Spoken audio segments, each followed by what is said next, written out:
All right, so today we're doing a deep dive into assessment strategies. Assessments. Yeah, we've got some excerpts from a text on this, and Okay. the goal here is to help folks like you listening, right? Right. Whether you're an educator yourself or you're just someone who's really into learning, Mm-hmm.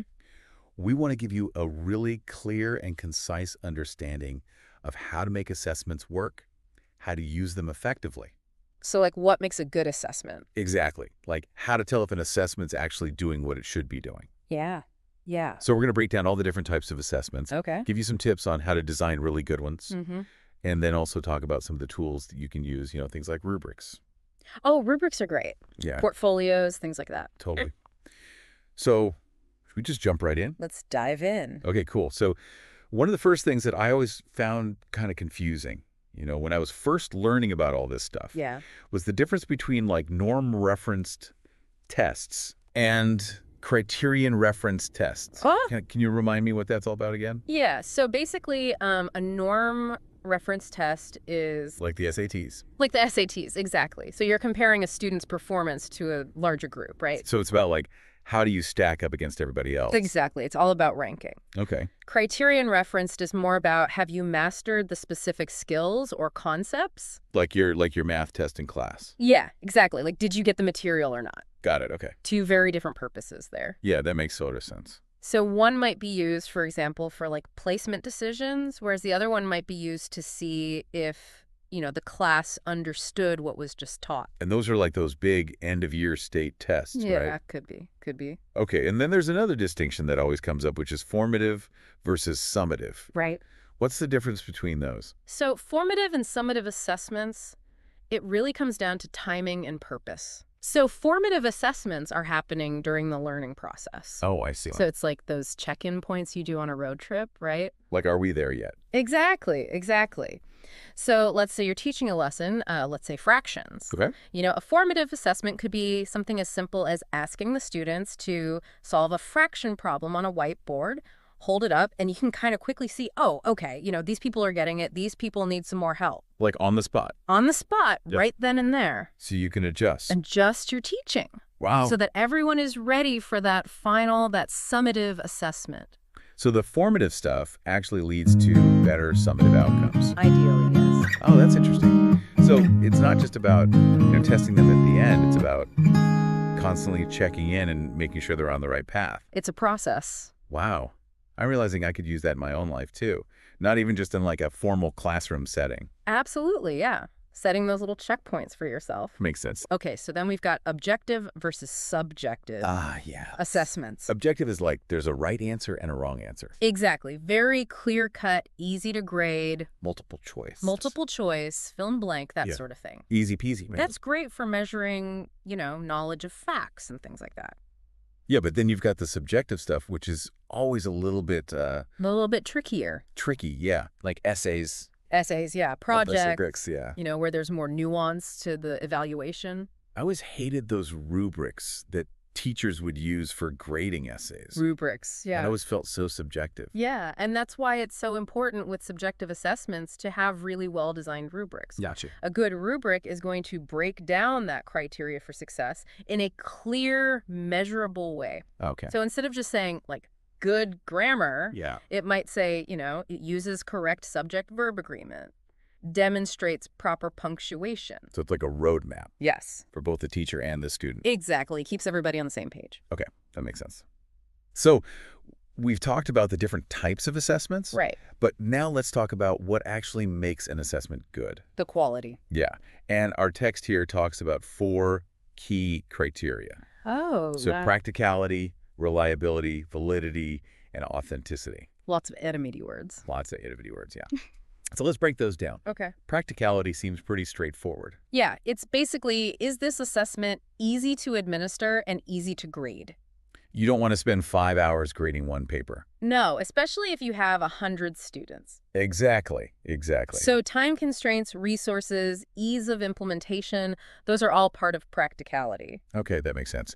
Now, what about reliability? So reliability is all about consistency. Okay. So you want your assessment to produce similar results regardless of, who's grading it or when it's given. Think of it like a reliable car. Okay. You expect it to start and run smoothly every time. You don't want it breaking down on you. Exactly. Okay, got it. So consistent results. Okay, and then there's validity, which I'm guessing is about, like, are you actually measuring what you're trying to measure? That's exactly it. Okay. So, if you're assessing critical thinking, Yeah. your questions shouldn't just be testing recall, right? Like spitting back facts. Exactly. They should be requiring students to analyze, evaluate, synthesize information. So it's about really targeting the skill you're going for. Absolutely. It's not just about covering the content. It's about how you're assessing it. Got it. Okay. And then finally, we have authenticity. Oh, right. Authenticity. And this is where we connect assessment to real-world applications. So it's not just some abstract thing. It's actually relevant to their lives. Exactly. So instead of having a traditional test on persuasive writing, Yeah.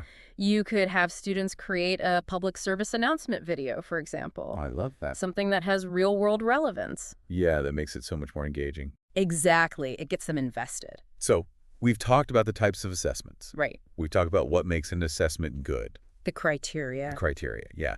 Now, can we talk about how all this, like, actually plays out in practice? Like in the classroom. Yeah, like what are some of the things that teachers can actually do to make sure they're using assessments effectively? Absolutely. So one important concept to understand is what's called washback. Washback. Washback, yeah. So this is basically the impact that assessment has on learning and teaching. Oh. So a well-designed assessment should provide valuable feedback. To both the student and the teacher. To both, exactly. So it's a two-way street. Exactly. It's a feedback loop. It's not just about giving a grade. Right. It's about informing the learning process. Gotcha. So positive washback is going to encourage students to engage more deeply with the material. Okay. And it's going to help teachers refine their instructional strategies. So it's like a continuous improvement cycle. Exactly. Always learning, always getting better. That's cool. Okay, so let's talk about some specific tools. Right. So we've touched on rubrics a little bit. Yeah, the famous rubrics. But can we dive a little deeper into how they're actually used? Absolutely. So let's say you're assessing, for example, presentation skills. Mm-hmm. A rubric would break down those skills into specific criteria. Okay. So things like eye contact, clarity of speech, organization of content, use of visuals. Mm-hmm. And then each of those criteria would have levels of performance. Oh. So, novice, developing, proficient, exemplary, whatever levels you choose to use. I see. And there would be clear descriptions for each level so that you can assess those skills in a consistent and transparent way. So it takes something kind of fuzzy, like presentation skills, and makes it really concrete. Exactly. It provides that framework for evaluation. Okay. That way. So then there's portfolios. Ah, yes, portfolios. Yeah. Collections of student work over time. Like a little showcase of everything they've learned. Exactly. A curated collection. I remember doing a portfolio in art school, and it was so cool to see, like, my progress over time. Absolutely. And that's one of the key strengths of portfolios is that they encourage that self-reflection and ownership of the learning journey. Oh. So students get to select pieces that represent their growth. They reflect on their progress. They set goals for future learning. So it's really about them taking charge of their own learning. Absolutely. Empowering them to be active participants in the process. Well, I feel like we've covered a lot of ground today. We have. From different types of assessments to what makes an assessment good to the tools that we can use. There's so much to think about. It really highlights the fact that assessment design is not something to be taken lightly. No, it's really intentional. Intentional, yes. Yeah. And whether you're an educator creating those assessments, Or a student taking them. exactly, understanding these concepts can help you make more informed choices. And I think that brings us to our final thought for our listeners today. No. We've talked about all this stuff, different types of assessments, how to make them good, how to use them. Mm-hmm. But the real question is, how can you apply these insights to your own life? That's the key, right? Yeah. How can you create more effective and engaging learning experiences, whether you're a teacher, a trainer, or just someone who's trying to learn and grow? Because at the end of the day, assessment is not just about grades. It's about guiding that learning, fostering growth, unlocking potential. That's a great point to end on. Yeah. So thanks for joining us on this deep dive into the world of assessment strategies. Of course. And we hope you've learned some valuable insights that you can take with you on your own learning journey. Keep on learning. Keep on learning. All right, until next time. See ya. Bye.